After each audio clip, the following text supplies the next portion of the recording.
की आराधना बृहस्पति भगवान ने काशी में करी। बृहस्पतेश्वर महादेव काशी में विराजमान। कौन से महादेव? जम के बोलिए जरा। बृहस्पतेश्वर महादेव काशी में विराजमान है।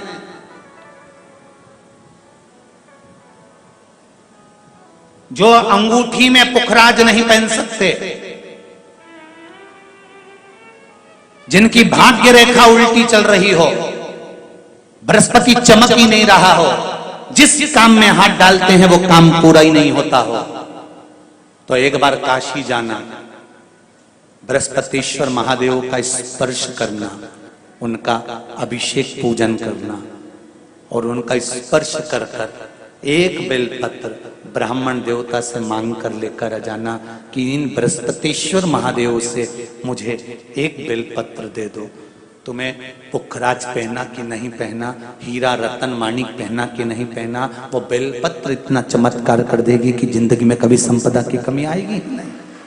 अगर बृहस्पति नहीं चमके तो बृहस्पतेश्वर महादेव, जहां पर बैठकर बृहस्पति भगवान ने शंकर भगवान की आराधना करी है, रोज गंगा जल जाना, गंगा जल लेकर आना, शिव जी की आराधना करना, एक शिवलिंग का निर्माण करा, उसकी आराधना में बृहस्पति भगवान डूब गए, उसकी आराधना में बृहस्पति महाराज निरंतर लगे रहे और इतनी आराधना बृहस्पति महाराज ने करी, इतनी आराधना करी बृहस्पति महाराज ने कि शंकर भगवान सामने प्रकट हो गए। मांगो बृहस्पति, तुमको क्या चाहिए? कुछ नहीं, केवल आपका भजन। नाम रख दिया, तुम्हारा नाम बृहस्पति रहेगा।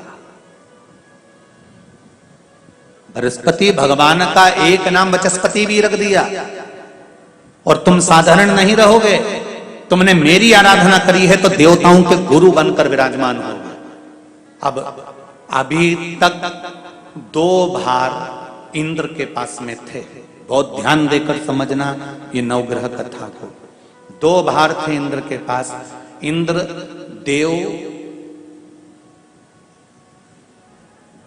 देवताओं के गुरु भी बनकर बैठे थे,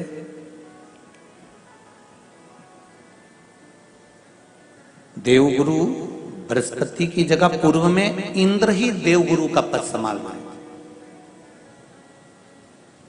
और देवराज का पद भी इंद्र के पास में था।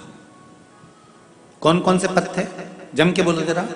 पहला पद देवराज इंद्र का, दूसरा पद देवगुरु, देवगुरु का पद भी इंद्र के पास में था और देवराज का पद भी इंद्र के पास में था। ये 2 पद जब होता है साधारण भाषा में, आप ले लीजिए, किसी के पास में अध्यक्ष का पद भी है, किसी के पास में और कहीं का पद भी है, 2-3 पद उसके पास में विराजमान है, तो उसके पास में 2-3 पद अगर विराजमान है तो फिर उससे अगर एक पद ले लिया जाता है तो उसको अहंकार आ जाता है, उसको गुस्सा आ जाता है कि बताओ अभी तक तो मुझे पूछा जा रहा था, अब तुम तो वो पद पे भी जान दो। जैसे तुम किसी कुर्सी पर बैठे हो, कथा सुन रहे हो और इतने में कोई रिश्तेदार बाहेती जी का आ गया और तुम बढ़िया आराम से बैठे थे और बैठे बैठे इतने में बाहेती परिवार से कोई आया और उसने तुमको उठाया, प्लीज थोड़ा सा, और तुम्हें उठाकर दूसरी जगह बिठा दिया और उन्होंने अपने वाले को कुर्सी पर बिठा दिया।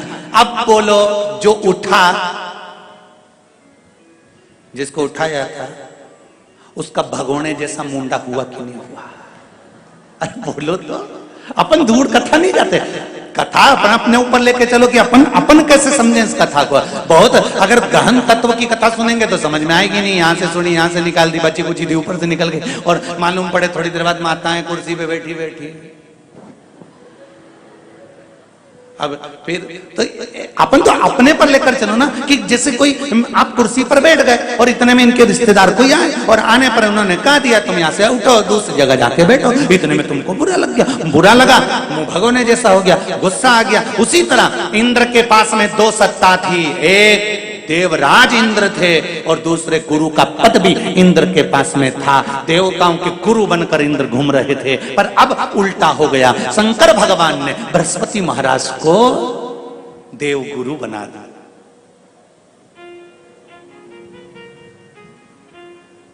अब जैसे ही देवगुरु बनाया तो इनका इंद्रदेव का मुंह,